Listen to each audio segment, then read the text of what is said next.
আচ্ছা, আমরা কে না চাই আমাদের ভাগ্য পরিবর্তন করতে। তো এই ভাগ্য পরিবর্তনের জন্য আপনাদের সবার আগে আমি বলবো, আপনারা সকাল থেকে রাত পর্যন্ত যে কোনো কাজ করার সময় আপনারা পজিটিভ চিন্তা করবেন। আর কি করবেন? আপনারা সৎ কাজ, সৎ কর্ম, সৎ চিন্তা, সৎ বুদ্ধি আপনাদের হৃদয়কে জানাবেন।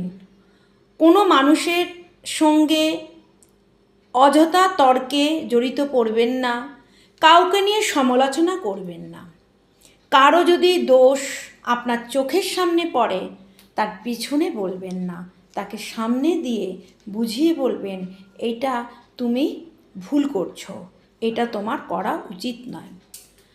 আর প্রত্যেক মানুষকে নিজের মতো করে ভাবার চেষ্টা করবেন, প্রত্যেকের সঙ্গে সহযোগিতা করবেন, কোনো মানুষের কাজে খুঁত ধরবেন না, দরকার হলে তাকে কাজে দেখিয়ে দিন তার কাজটা কিভাবে করতে হবে।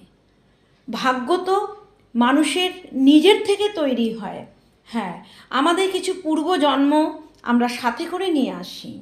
যদি আমরা দেখছি যে আমাদের একের পর এক বাধা আসছে, অথচ আপনি সমস্ত ভালো কাজ করে চলেছেন, প্রত্যেক মানুষের সঙ্গে সুন্দর সদ্ব্যবহার করছেন, তবুও আপনার যেন ভাগ্য ঠিক হচ্ছে না, তাহলে আপনি কি করবেন? একজন সঠিক অ্যাস্ট্রোলজারের কাছে যাবেন। অ্যাস্ট্রোলজাররা জীবনের পথপ্রদর্শক। তারা হয়তো মানুষের জীবনের ভাগ্যকে পরিবর্তন করতে পারে না, কিন্তু বলে দিতে পারে।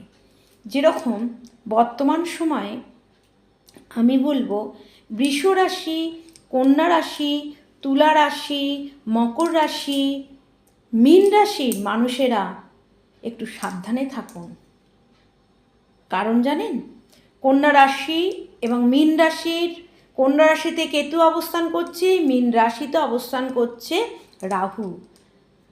আর বৃষ রাশিতে বৃহস্পতির অবস্থান মোটেই শুভ নয়, কারণ বৃহস্পতি হলো বৃষ রাশির অষ্টমপতি এবং একাদশপতি। তো অষ্টমপতির যে কাজটা বৃষ রাশিতে বৃহস্পতির অবস্থানের ফলে এই কাজটা কিন্তু খুব ভালো হবে না।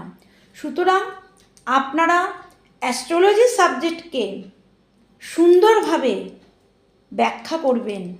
যারা ভালো অ্যাস্ট্রোলজাররা, সঠিক অ্যাস্ট্রোলজাররা নিশ্চয়ই বলতে পারেন। আমি বলতে পারবো, কারণ আপনাদের জন্ম সময় বৃত্তান্ত যদি আপনারা আমাকে পাঠিয়ে দেন, আমি আপনাদের সঙ্গে চ্যালেঞ্জ নিলাম, সত্যিকারের ঘটনাকে আমি অবশ্যই তুলে ধরি।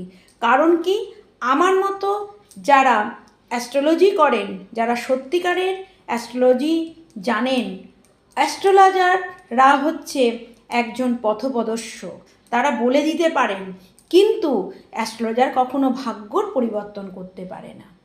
কারণ কি, অ্যাস্ট্রোলজি সাবজেক্টটা অঙ্ককে নির্দেশ করে। যদি জোয়ার ভাটা বলে দেওয়া যায় যে অমুক সময় গঙ্গার জলে বান আসবে, আপনারা হয়তো অনেকেই যখন বান আসে তখন আপনারা গঙ্গার বান দেখেছেন, তো দেখবেন নির্দিষ্ট সময় কিন্তু বান আসে। তাহলে সেটা যদি বলা যেতে পারে, তাহলে সাবজেক্টটাকেও কিন্তু আমরা বলে দিতে পারবো। সুতরাং অ্যাস্ট্রোলজি সাবজেক্টটাকে ভালোভাবে ব্যবহার করুন, আর অ্যাস্ট্রোলজারের সঙ্গে নিত্য যোগাযোগ করবেন। কারণ প্রত্যেকটা মানুষের উচিত একজন ডক্টরের কাছে গিয়ে তাদের রোগ সংক্রান্ত তথ্যগুলো সুন্দরভাবে জেনে নিতে হয়। যদি কোনো মানুষের সুগার থাকে, প্রেশার থাকে, থাইরয়েড থাকে, তাকে কিন্তু প্রতি 6 মাস অন্তর অন্তর কিন্তু টেস্ট করতে হয়।